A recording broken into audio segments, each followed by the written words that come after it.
Morning to all. Today our topic is on refrigerant. So in this topic we discussed about what is refrigerant, know about primary refrigerant, know about secondary refrigerant, know what is difference between the primary and secondary refrigerant. So first of all, primary, what is refrigerant? Refrigerant is a substance used for the heat transfer in the refrigeration system. In the refrigeration system, it absorbs the heat from the refrigerated space, that is in the evaporator, and reject the heat in the condenser. So that is, it absorbs the heat from the low temperature and low pressure. So the evaporator is located at low pressure and low temperature. It absorbs the heat from the evaporator, that is from low temperature and low pressure. So it is again, it rejects the heat at high temperature and a high pressure, that is in the condenser. It rejected in the condenser. It produces a cooling effect required as per required, producing cooling effect required condition, required place. So the refrigerant changes from liquid to vapor during the process of absorption of heat. In the process of heat absorption, it changes its phase from liquid to vapor in the evaporator. Next, it goes to the condenser with help of the compressor. In the condenser, it changes its phase from vapor to liquid. It rejects the heat to the surroundings. So the condensation takes place in the condenser. The condenser. During this condensation, it changes its phase from vapor to liquid. So these are example for this refrigerants are sulfur dioxide and carbon dioxide, methyl chloride, so ammonia, hydrogen, halocarbons, and freons. So these are the example for the refrigerants.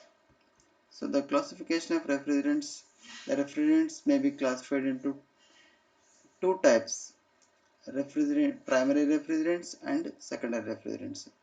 The primary refrigerants are mainly it cools the substance directly in the refrigerating system by absorption of heat. The primary refrigerants are cool the substance directly in the refrigerating system by absorption of latent heat.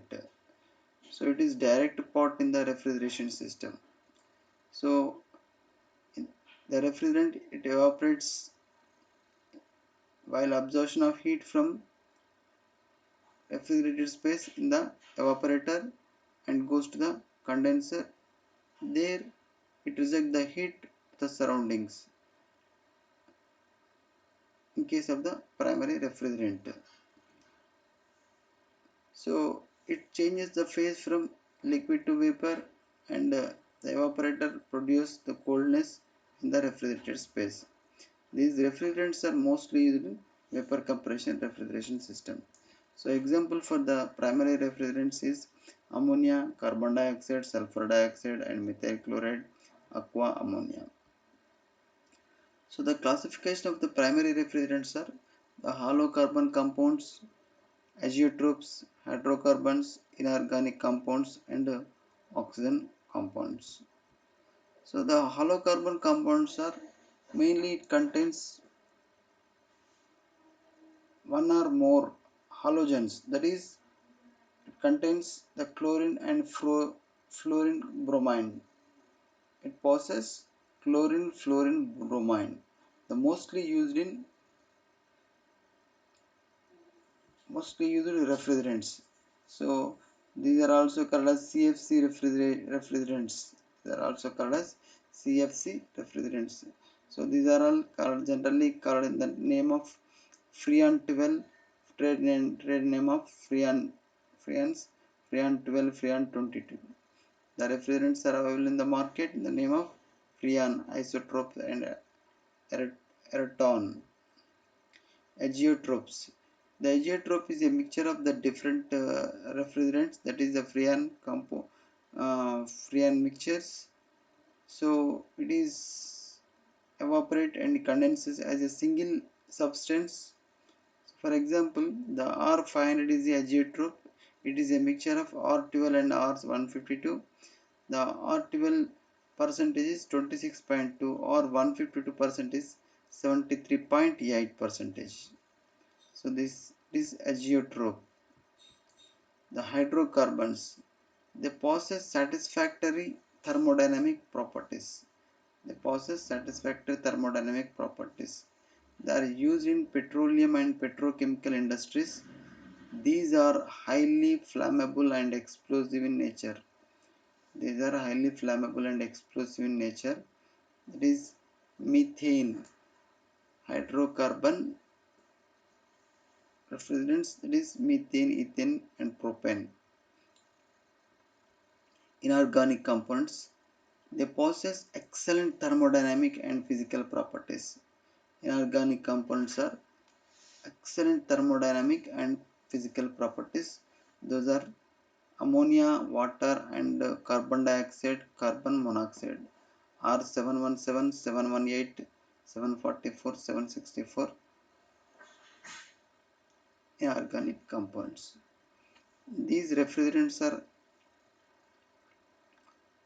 also hydrocarbon but contains the oxygen element. These refrigerants are hydrocarbon but contains the oxygen element, that is methyl and ether R610 oxygen components. It contains the oxygen element organic compound.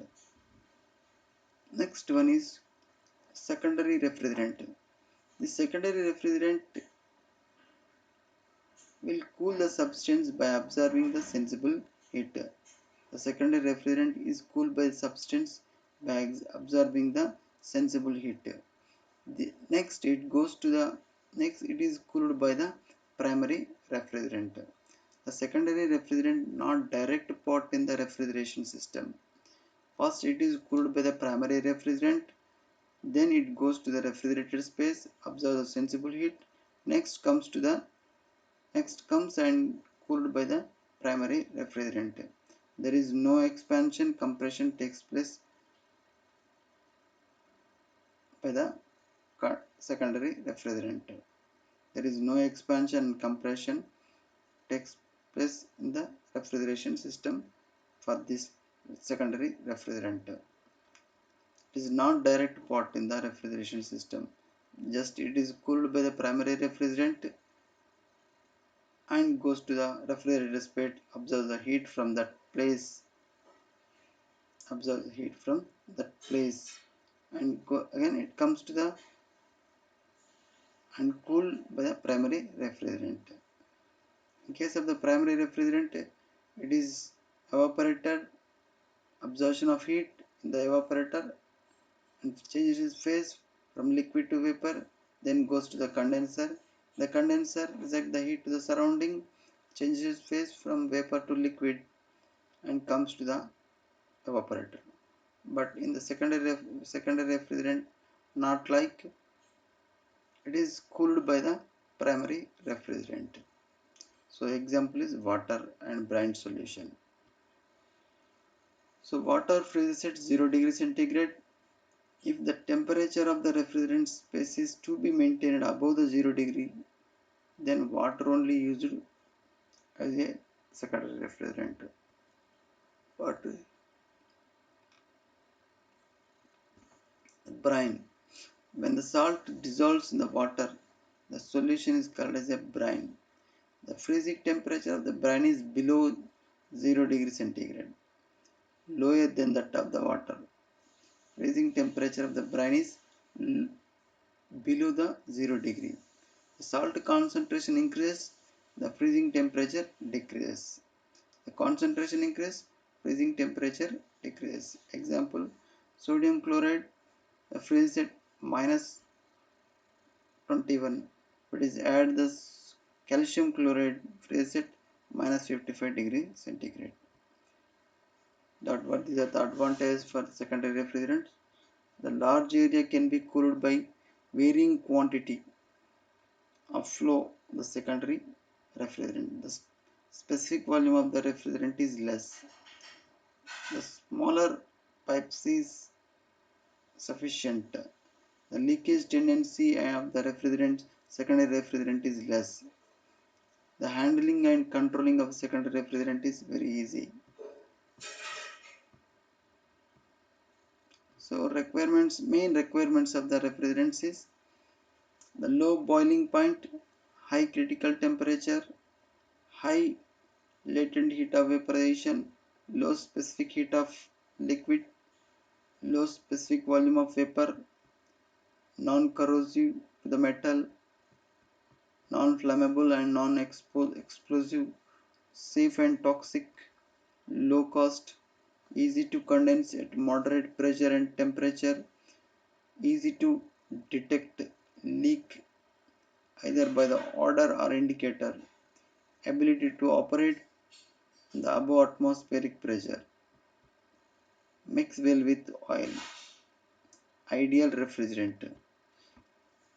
The ideal refrigerant should give the good coefficient of performance and safe to use while operating between the medium pressure. So the desirable properties of refrigerants are mainly thermodynamic properties and physical properties and chemical properties. The thermal properties are low boiling point, low freezing point. The, the low boiling point boils at low temperature, atmospheric pressure is desirable. It freezes at low temperature, low temperature. The freezing point should be low to prevent the refrigerant which will leads to caulking the walls. It is, for example, the water starts freezing at 0 degree centigrade. If it starts 0 degree centigrade, the walls may caulking. So if the water starts freezing at 0 degree centigrade, 0 D freeze at 0 degree centigrade, it's caulking of walls. So thermal properties, evaporative and condenser pressures. Evaporative pressure and condenser pressure should be positive, that is above the atmospheric pressure, in order to avoid the air leakage into the system. So latent heat of evaporation. The latent heat of evaporation should be large to minimum quantity of the to minimize the quantity of the refrigerant. So that is the main property to latent heat of vaporization. So critical temperature of the refrigerant should be high to prevent the excessive power consumption. The critical pressure should be low to give the low pressure. The specific volume is low. Low specific volume reduce the size of the compressor. The specific heat, the low specific heat of the liquid refrigerant and a high specific heat for the vapor, low specific heat for the liquid, low specific heat for the liquid refrigerant, high specific heat for the vapor. That is the desirable because it tends to increase the refrigeration effect per kg of the refrigerant. Thermal conductivity. Thermal conductivity of the refrigerant is desirable because it reduces the flow of refrigerant given capacity. Coefficient of performance. The high coefficient of performance or the desired running cost. Physical properties, viscosity, leakage tendency and dielectric strength. The chemical properties, that is the non-flammable and non-explosive, non-poisonous, non-toxic and no affecting the foodstuffs. That is the should not have any disagreeable odor, should not have any corrosive action to the part of the system. That is the chemical properties. So this is the refrigerant topic. Thank you.